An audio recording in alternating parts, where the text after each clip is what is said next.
샬롬. 꿈마 엘린께 유년부 친구들 안녕하세요. 이렇게 사순절 첫 주 예배를 가정 예배로 우리가 드리게 됐어요. 우리 코로나 바이러스로 인해서 우리가 교회에서 모여서 함께 예배할 수는 없게 되었지만 우리 각자 있는 곳에서 예배하는 우리 유년부 친구들이 되기를 바랍니다. 이번 주 수요일부터 사순절기가 시작이 되었죠. 사순절은 주일을 뺀 6주 또 40일을 말합니다. 그래서 우리 유년부 친구들은 총 6주 동안 우리 사순절을 보내게 되는데요. 여러분, 사순절은 무엇인가요? 사순절은 예수님이 왜 고난을 당하셨는지 또 왜 죽으셔야만 했는지를 생각하고 우리의 삶을 다시 한번 되돌아보는 시간을 말합니다. 그래서 사순절을 맞이하는 우리의 자세는 예수님의 제자답게 거룩한 삶을 살아가야 합니다. 우리 모습 속에서 우리 예수님을 닮지 못한 부분이 없는지 있는지 한번 다시금 생각을 해보고 어떻게 하면 우리가 예수님을 잘 닮을 수 있을지를 생각해보는 시간을 가졌으면 좋겠어요. 자, 우리가 오늘 사순절 첫 주로 함께 예배하게 됐는데요. 마태복음 4장 1에서 11절 말씀을 함께 나누도록 하겠습니다. 자, 우리 한번 전도사님이랑 한 절씩 교독해서 읽어보도록 할게요. 자, 다들 성경책 펴고, 자, 전도사님이 먼저 한 절, 그 다음에 여러분이 한 절씩 읽도록 하겠습니다.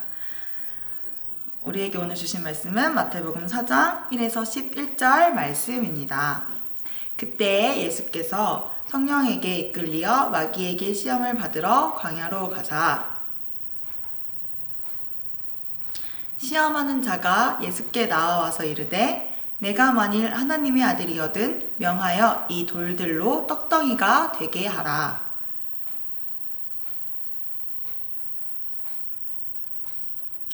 이에 마귀가 예수를 거룩한 성으로 데려다가 성전 꼭대기에 세우고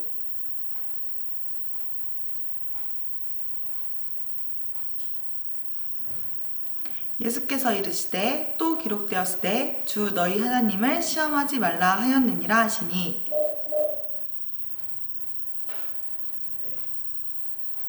이르되 만일 내게 엎드려 경배하면 이 모든 것을 내게 주리라.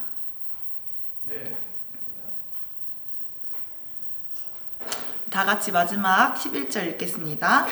이에 마귀는 예수를 떠나고 천사들이 나와서 수종되니라. 아멘. 자, 우리가 오늘 이렇게 함께 말씀을 마태복음 4장 1에서 11절 말씀을 통해서 이야기를 나눠보려고 해요. 오늘 말씀에서 예수님께서는 시험을 받으러 이제 광야로 가시게 되었어요. 어떤 시험을 받게 됐는지 한번 말씀을 통해서 살펴볼 건데 일단 처음에 예수님께서는 성령에 이끌려서 광야로 향하셨어요. 여러분, 광야는 어떤 곳인가요? 전도사님이 저번에도 광야 사진을 보여줬지만 광야는 바위, 모래, 바람, 사람들이 있어요, 없어요? 아무도 없죠. 사람도 없고 집도 없고 먹을 것도 없고 정말 아무것도 없는 황무지예요. 그런 곳에 예수님께서는 이제 성령님에 이끌려서 시험을 받으러 광야로 가신 거예요. 자, 여러분, 예수님께서 그곳에 가셔서 무엇을 하셨을까요? 광야에서 예수님은 무엇을 하셨을까요? 금식 기도를 하셨어요. 근데 그냥 기도하는 거 아니고요. 아무것도 먹지 않고 마시지 않고 금식을 하신 거예요. 자, 여러분도 금식을 아무것도 안 먹어본 친구들은 알겠지만 정말 너무 배가 고프고 힘이 나지를 않아요. 그런데 예수님께서는 40일 동안을 아무것도 먹지 않으시고 기도를 하셨던 거예요. 얼마나 힘들겠어요. 그런데 이 40일 됐을 때 마귀가 그런 예수님께 다가온 거예요. 시험을 하러 딱 왔어요. 자, 그리고 마귀가 이제 예수님을 시험하기를 시작했어요. 첫 번째 시험 어떻게 했을까요?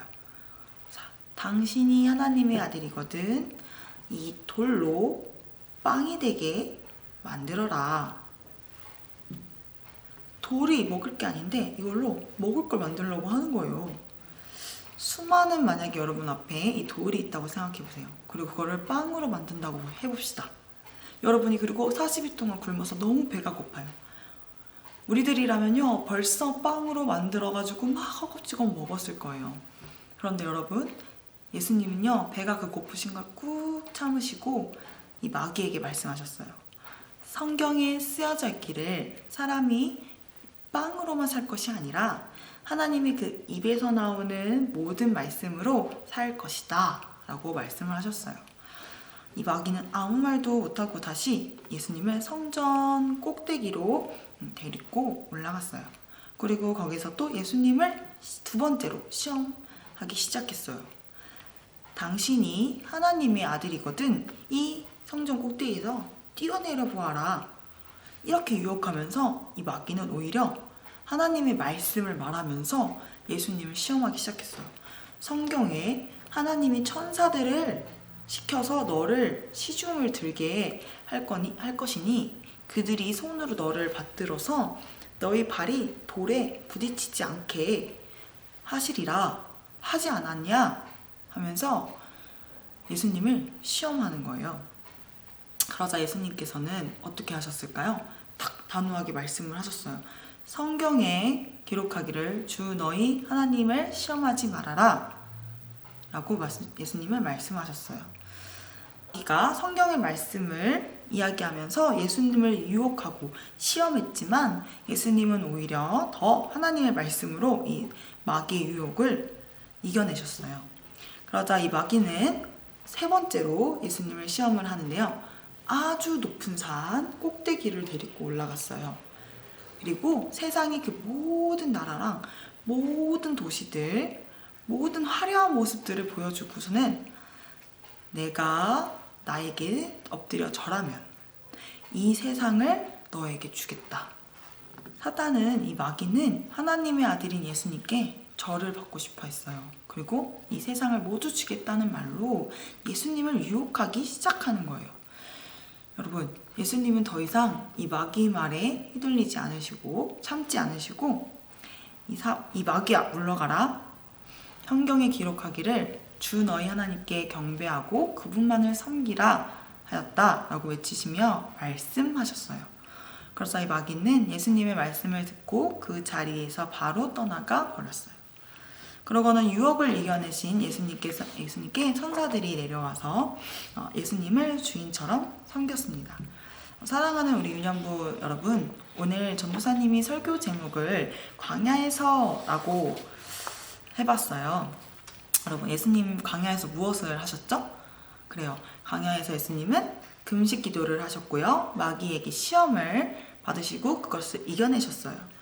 광야에서 예수님은요, 금식 기도를 하면서 사실 어렵고 힘들었을 거예요. 왜냐면 아무것도 없잖아요. 그쵸? 먹을 것도 없고, 따뜻한 집이 있는 것도 아니고, 친구들이 있는 것도 아니고, 가족들이 있는 것도 아니고, 아무것도 없단 말이죠. 오로지 누구예요?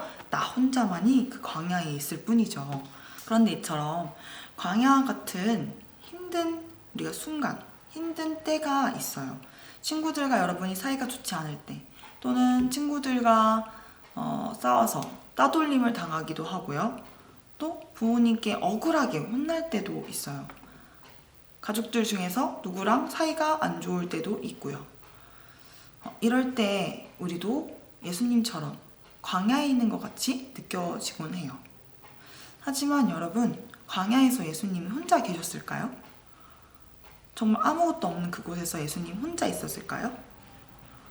근데 오늘 말씀에는 성령님이 이끌려서 예수님께서 광야에 갔다고 이야기하고 있죠. 그것처럼 예수님께서는요, 하나님 아버지와 함께 하셨어요. 그렇기 때문에 예수님은 그 이 사단 유혹의 시험에도 이기실 수가 있었어요. 예수님이 자기 힘으로 이겨낸 것이 아니라 예수님은 하나님의 그 말씀으로 이 시험을 이겨내셨어요. 하나님의 말씀이 예수님 그 안에 있었기 때문에 마귀의 유혹에도 거뜬히 이겨내실 수 있었어요. 혹시 여러분 중에 이렇게 생각하는 친구들 있을까요? 예수님은 하나님의 아들이니까 예수님이니까 할 수 있었던 거지. 우리였으면요 못해요 라고 생각하는 친구가 있을까요? 전도사님은 아니라고 생각해요. 우리 역시 하나님께서 함께 하시기 때문에 광야에서 맞이하는 그 시험을 이길 수가 있는 거예요. 예수님께서 하나님과 동행함으로써 시험을 이길 수 있었던 것처럼 우리 꿈마을림교회 유년부 친구들도 임마누엘 하나님, 나와 항상 함께 하시는 하나님을 기억해서 광야에서의 시험들, 힘든 어려운 것들을 이겨내기를 바랍니다. 우리 친구들 역시 예수님처럼 하나님 말씀을 붙들고 광야에서의 시험을 이겨서 승리하기를 바랍니다. 이번 사순절 첫 주간에 이 하나님 말씀을 마음에 새기고 우리를 유혹하는 마귀의 시험에도 승리하고 이기는, 마귀를 물리치는 우리 유년부 친구들이 되기를 간절히 소망합니다. 아멘. 다 같이 기도하겠습니다. 오늘도 풍성한 은혜를 내려주신 하나님 감사합니다.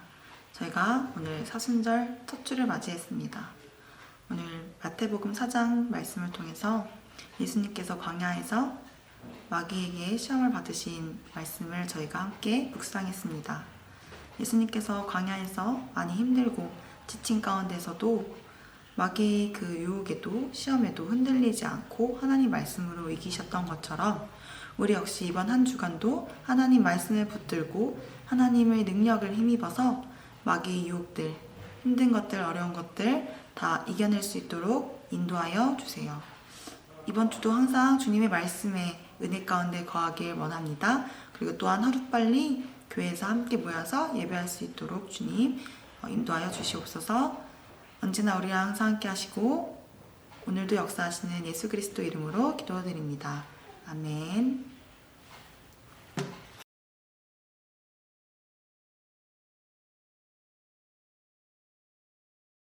샬롬. 자, 이번 주 2부 순서는 여러분이 스스로 집에서 만들어야 하는데요. 자, 생수병이에요. 우리가 항상 사순절에는 우리가 절제와 나눔의 저금통을 만들잖아요. 자, 이번 주에도 만들 건데 여러분이 집에 예쁜 저금통이 있으면 그것을 사용해도 되고요. 없다면 없는 친구는 전사님처럼 이렇게 페트병을 하나 준비를 해주시고요. 딱 따서 물을 다 마시고 깨끗이 병을 이제 뒤집어서 말려주세요. 말린 다음에 그 다음에 여기 칼 자국을 뚫어줘야 돼요. 근데 여러분이 하면 위험하니까 부모님에게 또는 언니나 형에게 가족들에게 부탁을 해서 칼 구멍을 뚫습니다. 뚫고 여러분이 집에 많이 사인펜도 있고 스티커도 있고 있죠? 그래서 전우사님은 이런 거를 준비를 해봤어요. 이렇게 보이죠? 보입니까? 네, 이거를 준비를 해봤어요. 이게 뭐냐면 절제와 나눔의 저금통이라고 쓰여져 있습니다. 너무 가까이 갔죠? 네, 그래서 전우사님은 이거를 여러분은 뭐 A4 종이에다가 이렇게 만들어가지고 이거를 전도사님은 만들었어요. 이렇게 안 떼지죠? 됐다. 네, 이렇게 해서 스티커로 만들었어요. 이렇게. 자, 그래서 여기다가 붙여줄 거예요. 짠. 자, 이렇게 전도사님은 이렇게 만들었습니다. 자, 그래서 여러분이 이거를 사순절 기간 동안 열심히 모아서 부활 주일날 가져오시면 되는데요. 이 저금통은요, 우리 꿈마을림교회 파송 선교사님들 위해 특히 김양미 선교사님을 위한 선교 헌금으로 우리가 사용되어질 예정입니다. 열심히 여러분이 절제하고 먹을 거 간식 같은 거 좀 참고 사고 싶은 장난감, 학용품, 물품 조금 참아서 열심히 저금통에 헌금을 모아주셨으면 좋겠어요. 그래서 우리가 함께 내 것을 자기에게 있는 것을 나눌 수 있는 그러한 예수님의 제자들이 되기를 간절히 바랍니다.